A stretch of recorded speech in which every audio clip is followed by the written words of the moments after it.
Hi friends, இன்றைக்கி நம்ம வீட்டில் என்ன ஸ்பெஷல்னால் கோவில் ஸ்டைல் புளியோதரை. அதுக்கு என்னென்ன தேவையான பொருள் பழுத்து அரைக்கிறதுக்கு ஒரு டேபிள் ஸ்பூன் பச்சைக்கடலை பருப்பு, ஒரு டேபிள் ஸ்பூன் கடுகு, ஒரு டேபிள் ஸ்பூன் உளுந்தம் பருப்பு, ஒரு டேபிள் ஸ்பூன் கருப்பு எள்ளு, ஒரு டேபிள் ஸ்பூன் வரமல்லி, அரை டீஸ்பூன் வெந்தயம், ஒரு டீஸ்பூன் சீரகம், ஒரு டீஸ்பூன் மிளகு, தேவையான அளவு வரமிளகாய், கொஞ்சம் கருவேப்பிலை. சூடாயிடுச்சு. இப்போ நம்ம தேவையான பொருட்களை போட்டு வறுத்துக்கலாம்.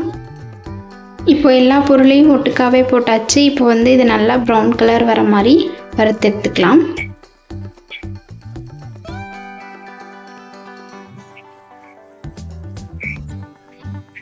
இப்போ இது கூட நம்ம வரமிளகாவையும் கருவேப்பிலையும் போட்டுக்கலாம்.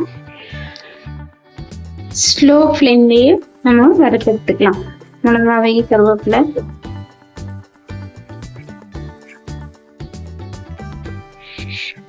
எல்லாம் நல்லா வறுத்தெடுத்தாச்சு. இப்போ ஆற வச்சு நைஸாக மிக்சியில் அரைச்சிக்கலாம்.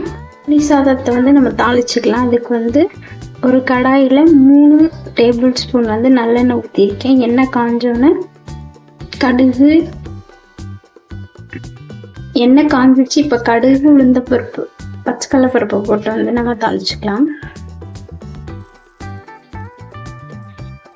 இது நல்லா செவந்து வந்துருச்சு. இப்போ நம்ம வரமிளகாவையும் கருவேப்பிலையும் போட்டுக்கலாம். இது கூடயே இப்போ நிலக்கடலை, பச்சை நிலக்கடலை போட்டு பெருங்காய பொடி கொஞ்சம் போட்டுக்கலாம். இப்போ கொஞ்சமாக மஞ்சத்தூள் போட்டுக்கலாம். இப்போ புளி கரைச்சலை நம்ம ஊற்றிட்டுலாம்.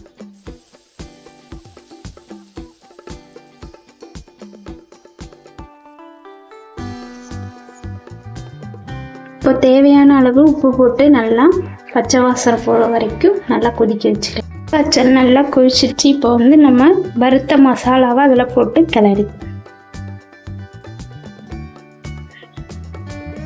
இதை போட்டு 2 நிமிஷம் கொதிச்சா போதும்.